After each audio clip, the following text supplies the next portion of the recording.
Ele está no meio de nós. Proclamação do Evangelho de Jesus Cristo segundo Mateus. Glória a vós, Senhor.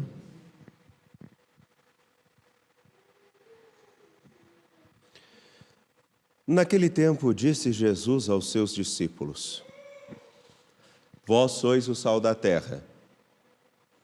Ora, se o sal se tornar insosso, com que salgaremos? Ele não servirá para mais nada, senão para ser jogado fora e ser pisado pelos homens. Vós sois a luz do mundo. Não pode ficar escondida uma cidade construída sobre um monte.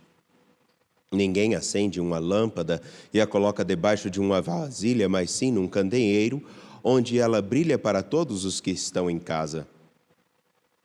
Assim também, brilhe a vossa luz diante dos homens, para que vejam as vossas boas obras e louvem o vosso Pai que está nos céus. Palavra da salvação. Glória a vós, Senhor.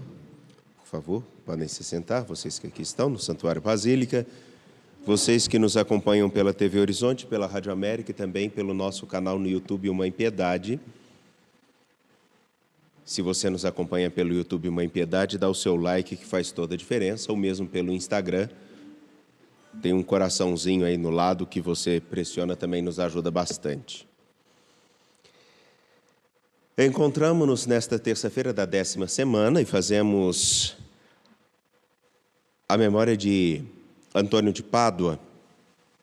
Foi agostiniano, se converteu tão profundamente ao Evangelho que a resposta na comunidade agostiniana ainda era limitada para ele. Então, ele faz a opção de ir para a fraternidade franciscana, para a comunidade franciscana, se torna um grande pregador e é conhecido como aquele homem que é responsável por ajudar as mulheres a se casarem. Por isso que em muitas igrejas ao longo de toda Minas Gerais tem muito Santo Antônio sem a criança do menino Jesus. Porque a piedade ou a tradição, ou outra coisa que eu prefiro não dizer o nome, dizia que pegasse o menino que estava no colo de Santo Antônio e ficasse com ele até que o marido surgisse. Não é à toa que falta muito Santo Antônio com o menino no colo ainda. Porque teve muita gente que roubou o menino, ficou com vergonha de devolver porque o marido também não veio. Se alguém tiver, devolva, faz diferença, viu? Mas, apesar dessa superficialidade, que eu acho que é muito insignificante, Santo Antônio como casamenteiro, a singularidade de Antônio de ter assumido na sua vida aquilo: eu preciso ser a voz de Deus no tempo presente. Em todos os seus gestos, procurava deixar com que nosso Senhor Jesus Cristo fosse encontrado. Exemplo para nós. Exemplo para que, se resolvemos ou não seguir Jesus Cristo, o tenhamos feito de fato.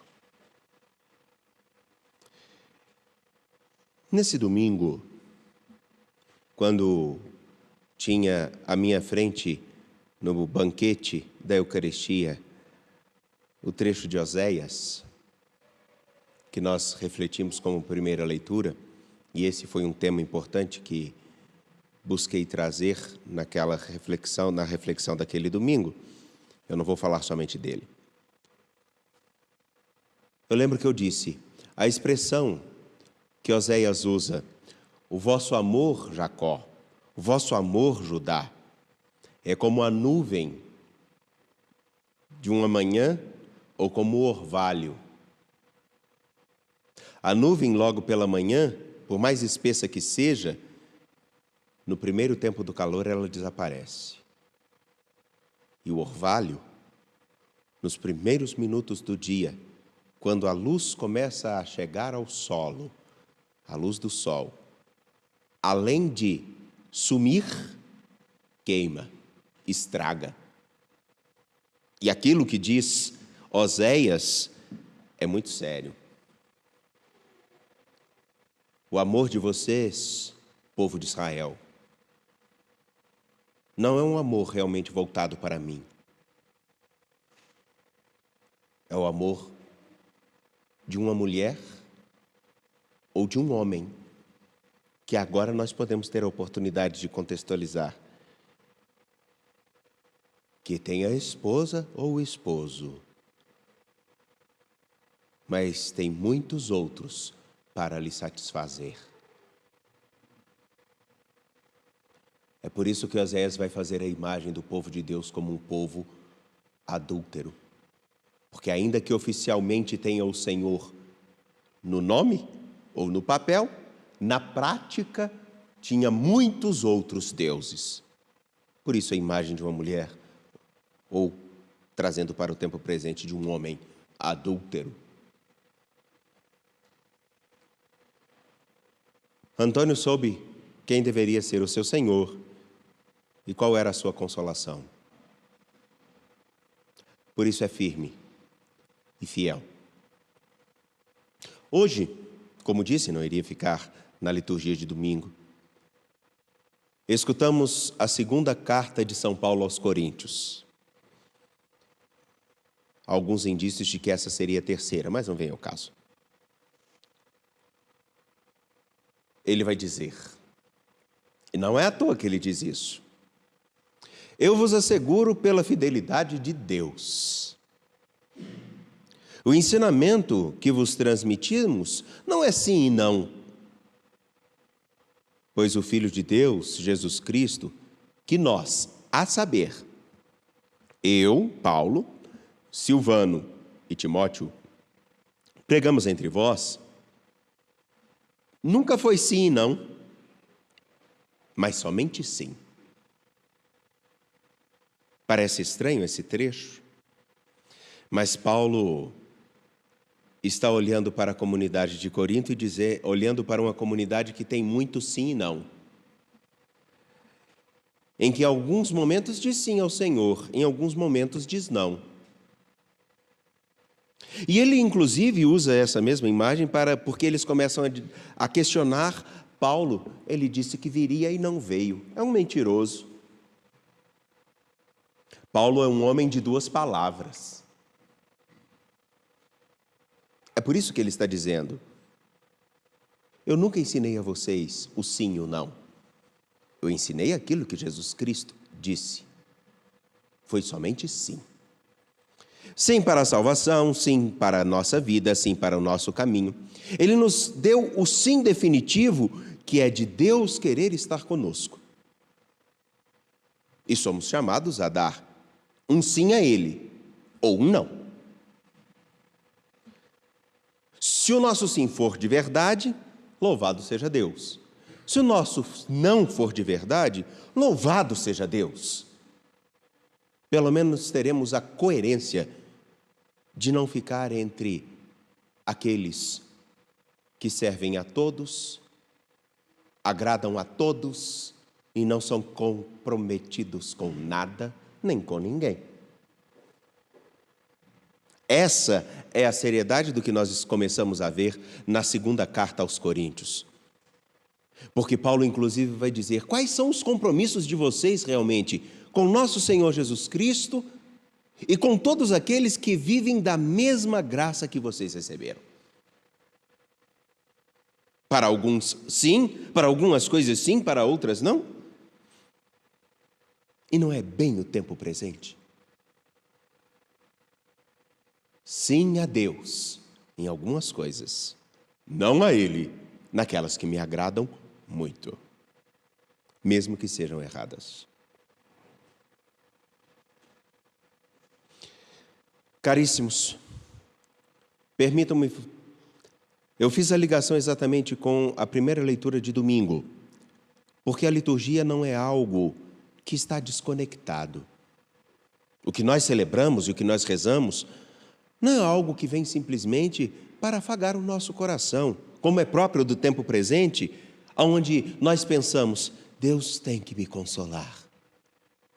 Mas nos esquecemos que, na verdade, quando cantamos no Salmo, fazei, Senhor, brilhar sobre nós a vossa face, ou fazei brilhar o vosso semblante ao vosso servo, está implícito que quando nós paramos para olhar para alguém com seriedade, e se nos comprometemos com a vida dessa pessoa, queremos o melhor para ela. E o melhor em algumas coisas, e não raras situações, é não agradar. Pensemos. Se um médico,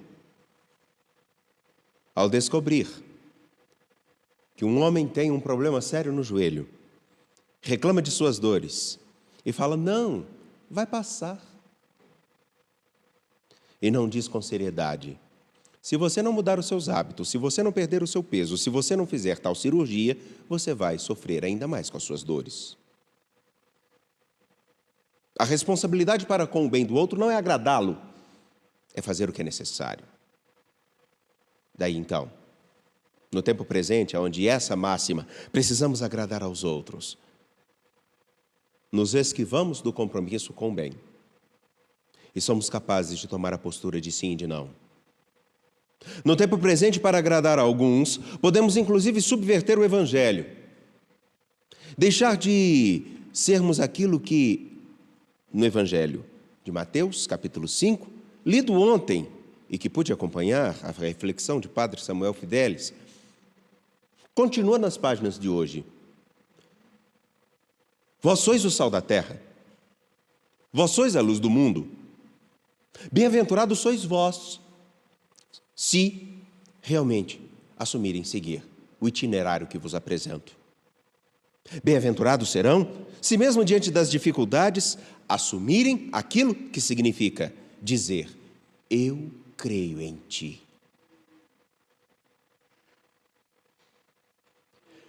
Salgar, dar sabor, evitar o apodrecimento, porque essa é uma das coisas que o sal tem como finalidade.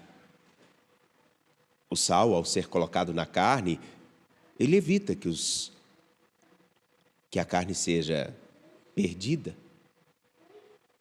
Mas também tinha um caráter utilizado no culto, nas oferendas. Não vem ao caso agora. O sal, com suas inúmeras possibilidades, deve ser muito bem usado, exercer bem o seu papel. Daí então, se realmente dizemos sim a nosso Senhor Jesus Cristo, que não só ajudemos o mundo a ter sabor, mas que nos comprometamos em conservar a dignidade da vida integralmente. Vós sois a luz. Quão bonito é escutarmos refrões e como é bom escutarmos reflexões que procuram falar do quanto que nós podemos iluminar o mundo. Mas que triste percebermos que não entendemos que o iluminar o mundo está intimamente ligado com o nosso comprometimento com Jesus Cristo.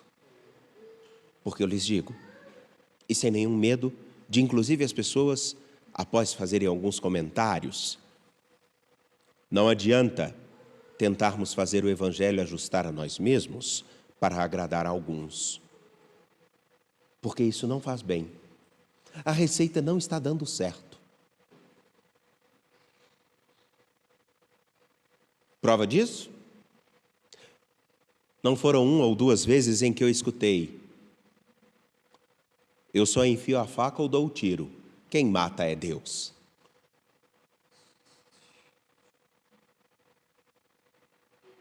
É o tipo de compreensão onde a pseudo-misericórdia, que nos faz tornar homens e mulheres menos comprometidos com o que é certo, vigora no tempo presente. E é claro que aqui também não estou querendo dizer que aqueles que são como traves enrijecidas, que nem mesmo um líquido desengrimpante seja capaz de fazer com que se movam. Tão enrijecidos que tornam a vida dos outros um inferno. Não.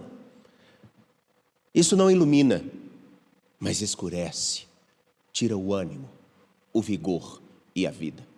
E geralmente, quem é extremamente rígido na vivência do Evangelho são aqueles que nos escondidos fazem exatamente o contrário. O nosso sim, ser sim, comprometido com o Evangelho, está intimamente ligado com uma coisa: aquilo que o próprio Evangelho de Mateus diz. Bem-aventurados os puros de coração, porque verão a Deus. A pureza de coração é aquela que faz com que antes de qualquer julgamento ou antes de qualquer interesse, busquemos olhar todas as pessoas como gostaríamos de ser vistos. É aquela que não vem com os julgamentos. É a capacidade de ver os outros além da casca. É a disposição para escutar. É a singularidade de perceber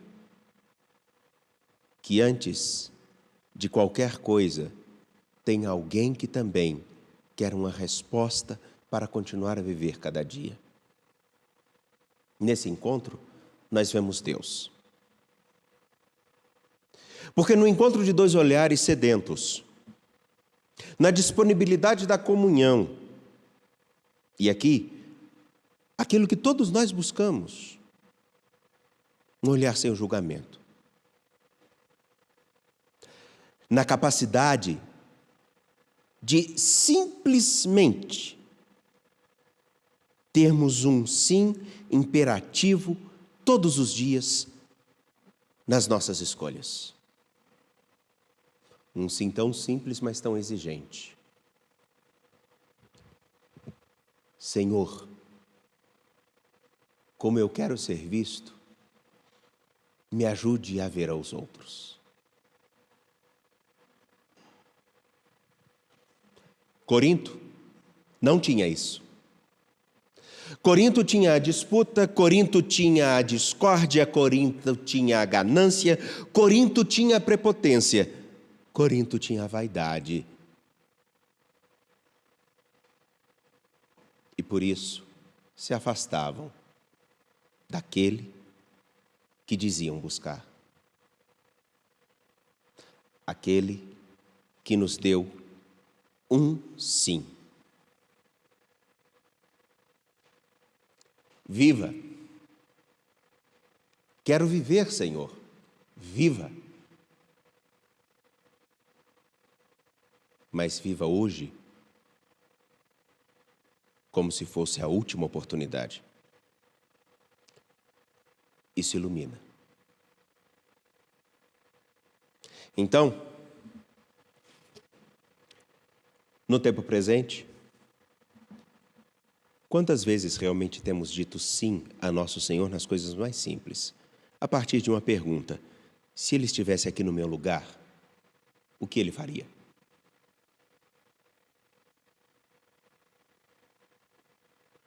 Se Ele tivesse que escutar, como Ele escutaria?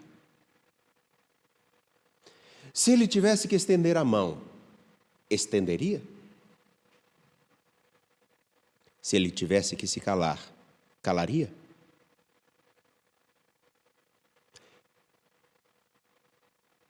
Antes de dizer um sim ou dizer um não, em qualquer coisa da vida, é preciso pensar se estamos dispostos a assumir totalmente as consequências de um sim ou de um não. Quero teu amor. Ei-lo. Não te quero mais. Tchau. Mas que seja sim e que seja não. Porque qualquer coisa além disso é ilusão. Como Ele não nos iludiu, assumamos em todo dia, como sal, fazer bem aquilo que nos cabe. Como a luz, fazer bem aquilo que nos cabe. Ajudar a vida a ser melhor, não para agradar, mas para ter qualidade. Que nosso Senhor nos ajude. Confiando nele, de pé apresentemos nossas preces.